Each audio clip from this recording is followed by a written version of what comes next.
আমাদের চ্যানেলটা বেশি করে দেখবে, সাবস্ক্রাইব করবে, শেয়ার করবে, আর লাইক করবে, আর কমেন্ট বক্সে অবশ্যই কমেন্ট করে জানাবে আমাদের যে বাড়িতে সরস্বতী পুজোটা হচ্ছে তোমাদের কেমন লাগলো। আর হ্যাঁ, তোমরা শুধু আমাদের দেখেই যাচ্ছ, সাবস্ক্রাইব করছো না। দেখো, তোমরা আমাদের একটু সাবস্ক্রাইব করলে আমাদের মনের উৎসাহটাও বাড়বে, আমরা আরো নতুন নতুন ভিডিও করে তোমাদের সামনে তুলে ধরতে পারবো। তবেই তো নাকি, তোমরা একটু আমাদের সাবস্ক্রাইবটা করে দাও, আমরা আরো আনন্দ পাবো, আরো তোমাদের কাছে ভালো ভালো ভিডিও নিয়ে আসবো। আর হ্যাঁ, তোমাদের বাড়িতেও কি সরস্বতী পূজা হচ্ছে সেটাও একটু কমেন্ট বক্সে কমেন্ট করে জানাও।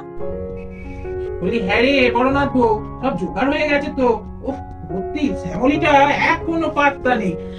কালকে সরস্বতী পুজো পড়েছে, কালকে বেলা 12টার সময় পড়েছে বললে আমি তো পুজো করালাম না। আমার না পুতি পুতনিরা অতক্ষণ উপোস করে থাকতে পারে, ছোট বাচ্চা, তাই জন্য। তা আজকে তো 9টার মধ্যে ছেড়ে যাবে। হ্যাঁ, এখনো কেন পুজো করতে আসেনি? আমাদের তো কখন চান টান করা হয়ে গেছে, বসে আছি। এই হচ্ছে একটা মেয়েটার কাণ্ড কারখানা, কত দেরি করে। হ্যাঁ গো ঠাকুমা, সব জোগাড় করে বসে আছি তো কখন থেকে, তুই শ্যামলি দিত তো দেখা নেই, কখন আসবে কে জানে। উমা, আমি তাই ভাবছি আমার পাশে কে মেয়েটা বসে আছে কাপড় পরে, এতক্ষণ লক্ষ্য করিনি। মনে হচ্ছে যেন কে একটা মেয়ে বসে আছে কাপড় পরে। বাবা, তোমাকে তো বেশ মানিয়েছে। আরে তুমি তো শাড়ি পরতে পারো, আর ওসব পরবার কি দরকার বলো তো? কি ছোট ছোট সব জামা পরো, ওসব মানায়? এই যে শাড়ি পরেছো, কি সুন্দর লাগছে তোমাকে। আরে ঠাকুমা, আমি তো শাড়ি পরতেই পারি না, ঝিলিক পরিয়ে দিল, বললো আজকে সরস্বতী পুজো, সবাই যখন শাড়ি পরছে তখন তুমিও একটা শাড়ি পরো। তা আমি বললাম দাও তবে আমি পরি। আর তাই দেখুন না, ঝিলিক পরিয়ে দিল বলে তাই। আমি তো একদম শাড়ি নিজে পরতেই পারি না। বাবা, এখনো ব্রাহ্মণ আসেনি, এই আমি ছুটে ছুটে আসছি, আমি ভেবেছি ব্রাহ্মণ এসে গেছে মনে হয়। ও বাবা, ছেলে ওই সহ্য, তোদের কি সুন্দর শাড়িগুলো হয়েছে রে, হলুদ রঙের শাড়ি। এই দেখেছো ঠাকুমা, তোমার নাতিকে বললাম যে সরস্বতী পুজো উপলক্ষে একটা শাড়ি এনে দাও। এই দেখো, একটা হলুদ রঙের শাড়ি নিয়ে আসবে তা নয়, দেখো তুতে কালারের শাড়ি নিয়ে এসছে, ভালো লাগে। যাকে যা এনেছে তাই পরেই এলাম। কেন রে পুটি, ভালোই তো হয়েছে কাপড়টা। আমার নাতির নামে কেন মিছি মিছি বদনাম করছিস বল দেখি? আর কি হবে, হলুদ রঙের শাড়ি পরতে হবে এমন কোনো কথা আছে? যাও, একটা শাড়ি পরলেই হলো। আদি বাবা, বলি গুডু গুডি রি টিন্টি, আরে সব কোথায় গেল বলো তো? এই কুকুর থেকে ভুটিয়াটি ওটি তো দেখতেই পারতি না।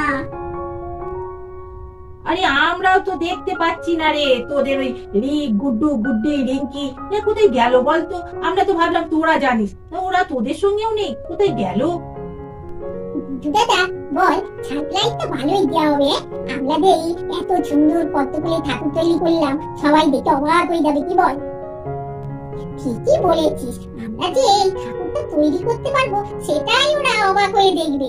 এত সুন্দর ঠাকুর তৈরি করতে পেরেছি, এটাও আমাদেরই আশ্চর্য লাগছে। বাম্মা, এই তো আমরা বাইরে থেকে শুনতে পাচ্ছিলাম তোমরা আমাদের কথা বলছিলে, এই তো আমরা এসে গেছি। আর হ্যাঁ, একটা সারপ্রাইজ গিফট আছে তোমাদের জন্য। দেখো আমরা কি সারপ্রাইজ দেবো, আর সবাই কিন্তু চোখ বুজে থাকবে, কেউ কিন্তু চোখ খুলবে না। সারপ্রাইজ!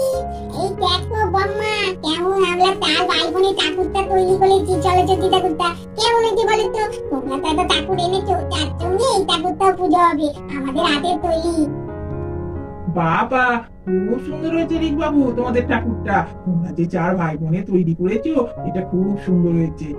দেখে তো বেশ আমার চোখটা জুড়িয়েই গেল। যে চেষ্টা করেছো, হ্যাঁ, চেষ্টা করতে করতে আরো সুন্দর হবে। ঠিক আছে, তোমরা ঠাকুরটা বসিয়ে দাও ওই মা সরস্বতীর পাশে, আর একটা সরস্বতীকে বসিয়ে দাও। আমাদের সরস্বতী ঠাকুরটাও এবারে পুজো হবে। তোরা এসব কবে তৈরি করলি বলতো ঠাকুরটাকে? হ্যাঁ, আমরা জানতেও পারলাম না কেউ। তোমরা তো জানোই না, তোমরা যখন ঘুমোতে আমরা দুপুরবেলায় ঘুমোতাম না, আমরা দুপুরবেলায় উঠে বাগানে গিয়ে এই ঠাকুরটা তৈরি করেছি। বাবা, এবারে তো আবার দেখছি দুটো সরস্বতী ঠাকুর।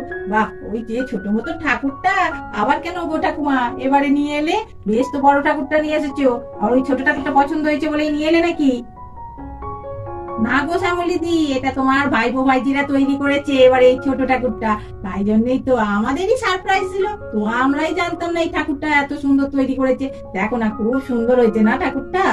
ওম ভদ্রকাল্যই ভদ্রকাল্যই নমো নমো নিত্যং নিত্যং সরস্বত্যই সরস্বত্যই নমো নমো বেদ বেদ বেদান্ত বেদান্ত বেদাঙ্গ বেদাঙ্গ বিদ্যাস্থানেভ্য বিদ্যাস্থানেভ্য এবচ এবচ এষ এষ সচন্দন সচন্দন বিল্লপত্র বিল্লপত্র পুষ্পাঞ্জলি পুষ্পাঞ্জলি ওম ওম ওই ওই শ্রী শ্রী শ্রী শ্রী সরস্বত্যই নমঃ সরস্বত্যই নমঃ। নাও সবাই এবার মায়ের পায়ে ফুল দাও মন্ত্র বল এবার। ওম ওম জয় জয় দেবী জয় জয় দেবী চরাচর সারে চরাচর সারে উচ্চ যুগ শোভিত উচ্চযুগ শোভিত মুক্তাহারে মুক্তাহারে বিনারঞ্চিত বীণারঞ্জিত পুস্তক হস্তে পুস্তক হস্তে ভগবতী ভারতী ভগবতী ভারতী দেবী নমস্তুতে দেবী নমস্তুতে ওম ওম সরস্বতী সরস্বতী মা ভাগে মহাভাগে বিদ্যে কমল লোচনে কমলোচনে বিশ্বরূপে বিশ্বরূপে বিশালাক্ষী বিশালাক্ষী বিদ্যাং দেবী বিদ্যাং দেবী নমস্তুতে নমস্তুতে। না অরিক বাবু গুড্ডু সবাই এবার জানিয়ে দাও তোমাদের মনস্কামনা। তোমরা যেন সারা বছর ভালোভাবে পড়াশোনা করতে পারো, ভালোভাবে পরীক্ষা দিয়ে ভালো নাম্বার পেতে পারো, সেই সব জানাও ঠাকুরের কাছে, মা সরস্বতীর কাছে।